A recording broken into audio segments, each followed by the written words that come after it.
आप सभी का फिर से स्वागत है एक नए वीडियो के साथ।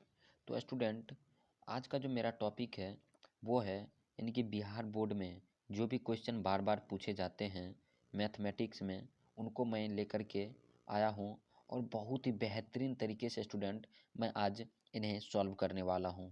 तो स्टूडेंट, अगर आप सब को ये वीडियो अच्छा लगे तो एक बार लाइक कर दीजिएगा, और अगर चैनल पे न्यू हैं तो चैनल को सब्सक्राइब करके बेल आइकन को प्रेस कर लीजिएगा, जिससे मैं जो भी वीडियो लाऊं नया तो आप सभी के पास नोटिफिकेशन चले जाए। तो चलिए ज़्यादा लेट नहीं करते हुए वीडियो को स्टार्ट करते हैं। तो देखिए, फर्स्ट क्वेश्चन जो बार बार पूछा जाता है ये है कि, थोड़ा जूम कर देता हूँ स्टूडेंट। फर्स्ट है कि F A tends to B आच्छादक फलन होगा। मतलब आच्छादक फलन का मतलब होता है कि एफ ए इजकल टू अगर एफ बी हो गया तो वही होता है आच्छादक फलन, और एक होता है अनआच्छादक, मतलब f A is not equal to b, मतलब ये इंटरसेप्ट नहीं करेगा। तो आच्छादक फलन के लिए जो फॉर्म ये होगा तो ये F A equal to F B, और F A is not equal to B हो जाएगा अनआच्छादक फलन। लेकिन इनका जो राइट आंसर होगा वो होगा बी।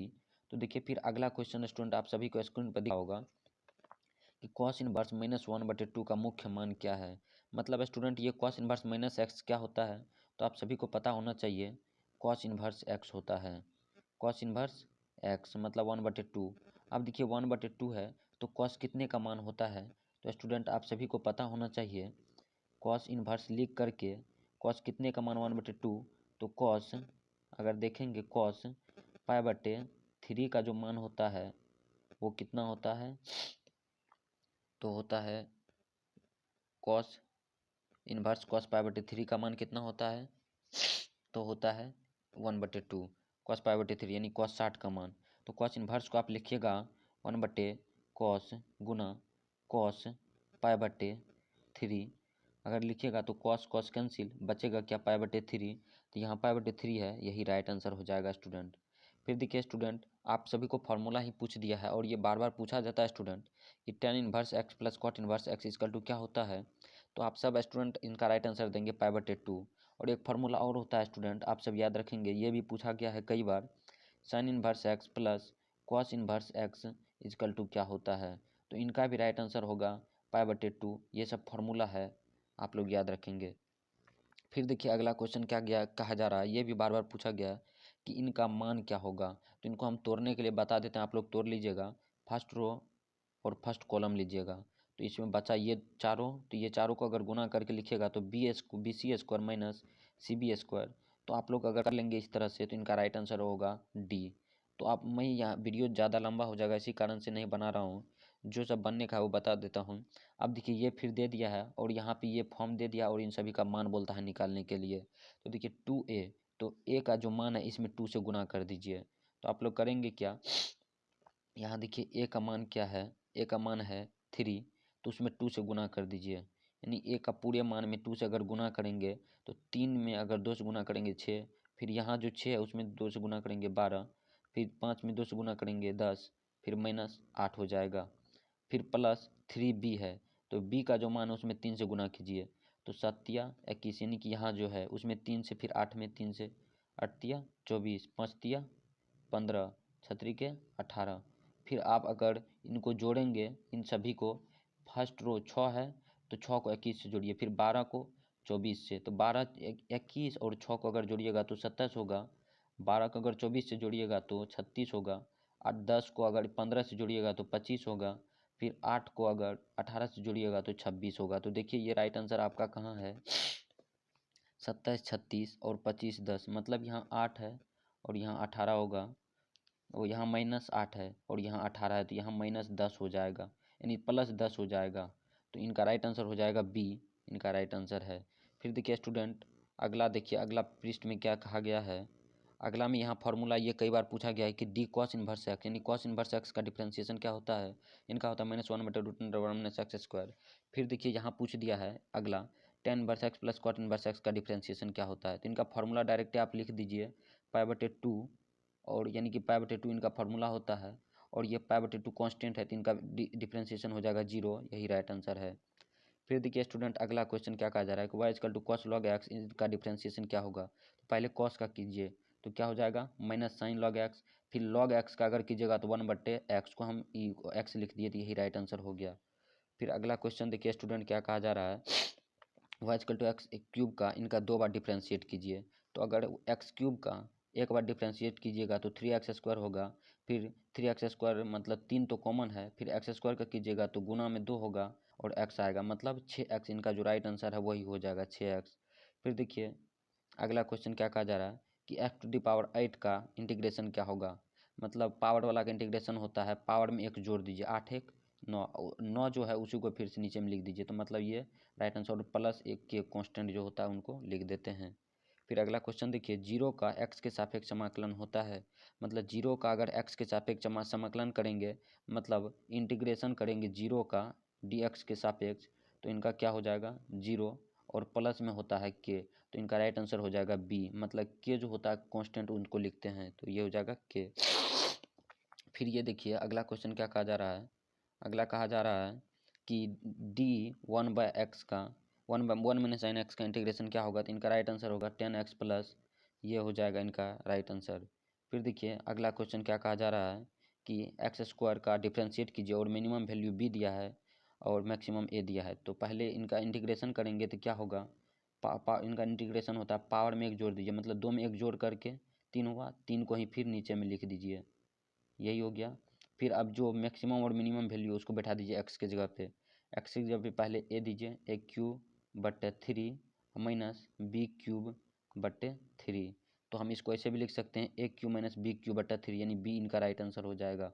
फिर देखिए अगला क्वेश्चन क्या कहा जा रहा है कि अवकल समीकरण dy/dx e⁻x का हल क्या होगा। तो e⁻x का अगर ऐसे हम लिख सकते हैं ना, e⁻x इंटू e⁻y, तो बेस समान है तो पावर जुट गया, यही क्या है। अगर e⁻x का डिफ्रेंशिएट करेंगे तो e⁻x प्लस बीच में, फिर e⁻y का करेंगे तो e⁻−y प्लस की कांस्टेंट है, तो यही राइट आंसर हो जाएगा।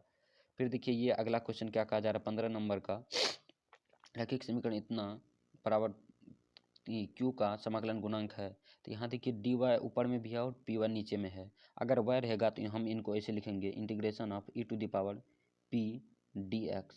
अगर यहाँ x दे देता तो हम यहाँ लिखते dy, सिर्फ इतना ही बदलाव करना है और ये कई बार पूछा भी गया है। फिर देखिए अगला क्वेश्चन क्या कहा जा रहा है, अगला कहा जा रहा है कि अवकल समीकरण इतना कि x की कोटि है। कोटि का मतलब ही होता है कि dy/dx का कितने बार डिफ्रेंशिएट किया गया है। तो dy/dx कितने बार डिफ्रेंशिएट किया गया, तो एक बार ही डिफ्रेंशिएट किया गया है, तो एक लिखेंगे। ये तो पावर में है स्टूडेंट, तो उनको आप लोग ध्यान में नहीं रखेंगे। फिर देखिए ये कोटि के और पूछा गया है कि इतना बराबर इतना का घात है। घात का मतलब यानी कि dy/dx का जितना बड़ा घात होगा, यानी कि dy/dx का 2 बार डिफ्रेंशिएट किया गया है, तो ये सबसे बड़ा हुआ। इस पे देखिए पावर कितना है, तो पावर में 2 है, तो यही सबसे बड़ा घात हो गया, मतलब 2 इनका घात हो गया। ये भी कई बार पूछा गया स्टूडेंट। फिर देखिए x/z का स्थिति सदिश क्या होगा, मतलब x/z का स्थिति सदिश बताइए। मतलब उसमें सब में पॉजिटिव होगा बीच में, और xi vector plus yj vector और z के वेक्टर। ये भी कई बार पूछा गया है, इसी कारण मैंने इनको सॉल्व किया और ये दे दिया है मान, और इनका मान बोलता है निकालने के लिए। तो डायरेक्टली इनको ऐसे कर दिए, रूट दे करके फिर आई की जगह पे कुछ ना है तो 1 है, तो -1 का स्क्वायर कर दीजिए तो 1 हो जाएगा, प्लस बीच में 2 का स्क्वायर कर दीजिए 4 हो जाएगा। अब माइनस है तो -3, मगर बीच में प्लस दे दीजिए, -3 का स्क्वायर कीजिए 9, तो 9 4 13 1 14, मतलब डी इनका राइट आंसर।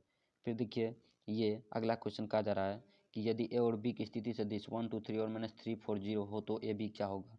मतलब ए बी, मतलब -3 को 1 से घटा दीजिए, तो -3 यानी -3 को अगर 1 में घटाइएगा तो -4 हो जाएगा। फिर -4 को अगर 2 में घटाइएगा तो -6j हो जाएगा। मतलब आई जे के इनको भी मान लीजिए, फिर इनमें भी आई जे के मान लीजिए, क्योंकि स्थिति सदिश है। तो फिर 0 में अगर -3 को घटाइएगा, 3 को घटाइएगा तो -3 के वेक्टर होगा, यानी यही राइट आंसर हो जाएगा। आप लोग घटा करके देख लेंगे, यही आएगा। फिर अगला ए इक्वल टू इतना, बी इक्वल टू इतना, तो vector A dot vector B क्या होगा। Vector A dot vector B, मतलब 3 को 3 आई वेक्टर है तो आई के साथ गुना कर दीजिए, 4 × 12, चलिए हम कर ही देते हैं 12। फिर 2 को अगर 5 से कीजिएगा तो -10 होगा। फिर अगर के को, यानी के की जगह पे 1 है, 1 को 3 से गुना कीजिएगा तो +3 होगा, 12 3 15, 15 में से 10 जाएगा तो 5, यही सी राइट आंसर होगा इसका। फिर देखिए अगला क्वेश्चन क्या कहा जा रहा है कि यदि ए और बी परस्पर लंब हो तो क्या होगा। लंब का मतलब ही होता है, मतलब इनका फार्मूला देख लीजिए, vector A dot vector B का फार्मूला होता है vector A dot vector B into cos theta. Theta की जगह पे लंब है तो थीटा 90 डिग्री, तो कॉस 90 का मान कितना होता है, तो जीरो होता है। अगर जीरो को हम ए इंटू बी से गुना करेंगे तो यहाँ तो जीरो हो जाएगा, यही राइट आंसर हो जाएगा। कौन हो जाएगा इनका राइट आंसर, इनका राइट आंसर हो जाएगा vector A dot vector B equal to zero. फिर अगला देखिए, वे vector A cross vector A, जैसे ही क्रॉस आया और दो समान चिन्ह रहेगा तो उनका राइट आंसर जीरो हो जाएगा। फिर देखिए अगला क्वेश्चन क्या कहा जा रहा है कि वेक्टर आई क्रॉस वेक्टर जे क्या होगा। तो वेक्टर आई क्रॉस जे मतलब आई यहाँ होता है तो घुमा दीजिए इसको जे के साथ, फिर घुमा दीजिए इसको के के साथ, फिर यहाँ आई क्रॉस जे को अगर गुना कीजिएगा तो वेक्टर के होगा, आई क्रॉस जे को अगर गुना कीजिएगा तो वेक्टर के होगा, क्योंकि घूम के आता है, यही रूल है। फिर देखिए वेक्टर के क्रॉस वेक्टर के क्या होगा, तो इसका मान भी 1 होगा। फिर एक और पूछता है, कई बार पूछा भी गया है, वेक्टर आई डॉट वेक्टर आई क्या होगा, तो इसका भी मान 1 होगा। फिर एक बार और पूछेगा वेक्टर जे डॉट वेक्टर जे बराबर कितना होगा, तो इनका भी मान 1 होगा। फिर देखिए अगला क्वेश्चन क्या है, एक्स एक्स की दिक को जियाएँ क्या है, मतलब एक्स व जेड जो होता है उनका दिक को जियाएँ क्या है, मतलब एक्स का ही पूछा है तो एक्स का मान सिर्फ 1 दे दीजिए, फिर वाई का मान 0, वाई का जेड का मान भी 0। ये कहाँ है, तो ये बी में है। फिर पूछेगा आपको वाई का दिक को जियाएँ, मतलब वाई ही पूछा है सिर्फ, तो एक्स का भी मान 0 दीजिए, वाई बीच में होता है 1, फिर जेड का भी मान 0। तो ये तो नहीं पूछा, अभी पूछ भी सकता है आपसे। फिर अगला क्वेश्चन देखिए क्या कहा जा रहा है कि अगला देखिए यहाँ जूम करके दिखा देते हैं, एल एम एन एक सरल रेखा की दिक् ज्या है तो क्या होगा, तो इनका मान पूछता है, डायरेक्ट फार्मूला होता है L square plus M square equal to 1 होता है।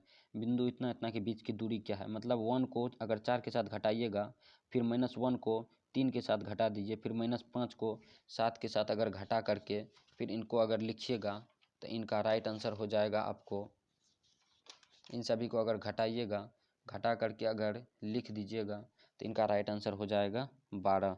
इन सबको याद रखना होगा। सरल रेखा की दिक् को जियाएँ क्या है, तो 1 बटे पहले 1 2 1 3 5 का आप लोग क्या करेंगे, रूट में दोनों का निकाल लेंगे। 1 का होता है 1 प्लस 3 तिया 9 प्लस 5 25 प्लस में 25 25 9 34 1 35, मतलब रूट अंडर 35 यहाँ है तो ठीक है, लेकिन 1 यहाँ है तो 1 बटे रूट अंडर 35, फिर 3 बटे रूट अंडर 35, 5 बटे रूट अंडर 35, यही इसी के मान इसको ऊपर में रख करके फिर इनका रूट जो होगा उनके नीचे में, यही राइट आंसर हो जाएगा। फिर देखिए ये पूछा है तो ये भी तो हल्का है। फिर देखिए अगला क्वेश्चन क्या कहा जा रहा है, यहाँ देखिए कि इतना इतना में परलंब की लंबाई है, मतलब इसमें x का मान बैठा दीजिए और सबको अगर ऐड कीजिएगा तो 2√3 होगा। फिर देखिए ये डायरेक्ट फार्मूला पूछ दिया है तो इनका राइट आंसर हो जाएगा 1/2, ये फार्मूला ही है। फिर देखिए ये भी स्वतंत्र घटना के लिए कई बार पूछा गया है कि पी ए और बी अगर स्वतंत्र घटना है तो क्या होगा, तो इनके लिए फार्मूला होता है P A B dash equal to P A into P B dash. फिर इनका बोलता है कि व्युत्क्रम नहीं प्राप्त होगा तो यदि के का मान है, व्युत्क्रम नहीं प्राप्त होगा मतलब इसी का मान सिर्फ निकाल दीजिए, मतलब क्रॉस मल्टीप्लाई कर दीजिए 3 के इजकल टू यानी 3 क्या -10 बराबर में क्या है 0, 3 के इजकल टू क्या हो जाएगा 10, फिर अगर के का मान निकालिएगा तो 10 अपॉन क्या हो जाएगा 3, कहाँ है ये सी नंबर में, यही राइट आंसर है। फिर देखिए अगला क्वेश्चन क्या है जनाब, देखिए यहाँ है कि इतना इतना का मान बोलता है निकालने के लिए, तो फर्स्ट रो फर्स्ट कॉलम अगर कीजिएगा 2 को छोड़ करके इन दोनों को, तो 4 5 20 -0, फिर अगर 3 को रख करके इन दोनों को कीजिएगा तो यहाँ तो 0 हो जाएगा, फिर 5 को रख करके यहाँ 0 कीजिएगा तो इनका राइट आंसर हो जाएगा आपको, यानी कि 2 यहाँ 20 - 0 गुना 2, फिर माइनस लीजिएगा -3 गुना, अगर 3 और इनको रखिएगा तो इनको और इनको गुना करना होगा तो ये तो 0 हो जाएगा पूरा, तो 0, फिर माइनस में अगर 5 को रखिएगा तो इन दोनों को फिर गुना कीजिएगा तो ये भी तो 0 हो जाएगा, लेकिन बचेगा क्या 20 गुना 2 मतलब 40, इनका राइट आंसर हो जाएगा ए नंबर में। तो फिर देखिए ये फार्मूला डायरेक्ट पूछ देता है, कई बार पूछा भी गया है कि tan इनवर्स 2x बटे 1 - x स्क्वायर का फार्मूला क्या होता है, तो ये 2 tan इनवर्स x का फार्मूला है, ये डायरेक्ट फार्मूला पूछा गया है। फिर पूछता है 1 - 1 प्लस एक्स स्क्वायर का डिफ्रेंशिएशन क्या होगा, तो अगर -1 रहे और बटे में 1 प्लस एक्स स्क्वायर है तो इनमें डायरेक्ट मारिएगा tan इनवर्स x, यानी ये फार्मूला है, कई बार पूछा भी गया है। अगर दे देता 1/1 प्लस एक्स स्क्वायर, ये माइनस लगा हुआ तो ये कॉट हो जाएगा, सॉरी स्टूडेंट, अगर 1/1 प्लस एक्स स्क्वायर का डिफरेंस इंटीग्रेशन दे देता, अगर यहाँ प्लस है तो यहाँ आप देते tan इनवर्स x, ठीक है। फिर देखिए अगला क्वेश्चन क्या कहा जा रहा है कि डी एक्स बट्टा एक्स स्क्वायर प्लस ए स्क्वायर का इंटीग्रेशन क्या होगा। तो इनमें अगर एक्स स्क्वायर प्लस ए स्क्वायर है तो इसमें दीजिएगा 1/a tan इनवर्स एक्स बट्टा ए। ये भी फॉर्मूला था और ये कई बार पूछा गया है। तो स्टूडेंट अगर आप सभी को वीडियो अच्छा लगे तो आप लोग कमेंट ज़रूर कीजिए कैसा लगा वीडियो, और सब्सक्राइब करके जाइए, जिससे मैं इसी तरह का वीडियो लाता रहूँगा कई बार पूछे गए प्रश्न का।